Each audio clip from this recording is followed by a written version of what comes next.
Taddei. I'm the music director of Orchestra Wellington. Like many of you, my wife Justine and I are locked up at home in self-quarantine. It's a little bit frustrating because this very week we were meant to be rehearsing for the first performance of the Great Romantic season. That's Orchestra Wellington's 2020 season. Now we call it the Great Romantic because we base the entire season on the music of the composer that I consider to be the greatest romantic composer. His name was Sergei Rachmaninoff. And you know, Rachmaninoff to me is a perfect fit for what we do in Orchestra Wellington because everything about Rachmaninoff's music speaks to the idea of audience connection. I think it's because he was as much a virtuoso performer as he was a profound composer. So it's a little bit frustrating being here at home, especially considering that this week we're meant to begin work with our great friends, the Orpheus Choir, a piece entitled The Bells, which was in fact Rachmaninoff's favorite piece of all time.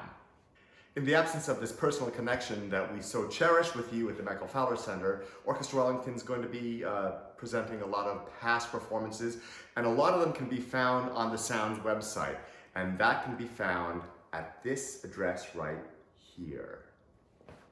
So in addition to these past performances that you'll be able to watch on the internet, we're going to do something a little different, and that is to present pre-concert talks. Well, in fact, pre-concert talk's not exactly accurate. It's more of a pre-concert talk. So starting now and over the course of the self-quarantine period, I'll be presenting a number of videos, sometimes a couple of weeks, sometimes once every week, based on works that we're meant to be performing, but also anything that strikes my fancy. So for instance, the next video that I'm going to present will be a conversation with your wonderful concertmaster, Amalia Hall. Amalia is one of New Zealand's greatest international violin soloists, and she's a total inspiration for me. So next video, Amalia and I will be talking about the work that she's going to perform for you later in the year. And of course, by later in the year, I don't know when it's going to be, but it will happen. She'll be performing a work that won the Pulitzer Prize by the great American composer Jennifer Higdon. I think she won it in 2010 or 2012. Anyway, Amalia knew her when she was studying at Curtis, and here's a great photo of Jennifer and her cat. I had to put a cat photo on the internet, of course. So on the topic of interviews, in addition to Amalia, I'll be speaking to other members of the Orchestra Wellington whānau. Of course, I cannot wait to speak to your composer-in-residence, John Pasafis. He begins the first of his 3-year term in this role. We'll be doing a lot of premieres of his and also a number of the New Zealand classics that he has written over the past decade.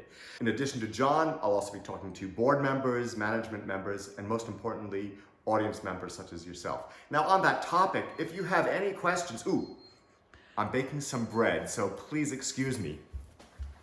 Here's the bread. Sorry for that interruption. Like many of you, now that I'm in self-quarantine, I've found a new passion for baking bread. We've got this sourdough starter, which I lovingly feed every day, and yeah, I try to stay away from the carbs, but this quarantine is just murder. I'd invite you all to ask any questions that you might have of the orchestra or of me, and I'd be happy to answer them in a future video. Please direct the questions to either our Facebook page or this address right here. I hope to see you all in the very near future at the Michael Fowler Center, where we can share these profound works together. One of the greatest aspects of what's happening here at Orchestra Wellington is in fact this relationship that we share with you. For me, live music is an extraordinarily profound thing. You have this relationship between the score, that is the composer, the performers, but most importantly of all, the audience. You are the people that interpret what you hear. It is for you that music exists, and without you, music simply cannot exist. So, from the bottom of my heart, I thank you all for your support in these trying times. Take care of each other and see you next time. Bye-bye.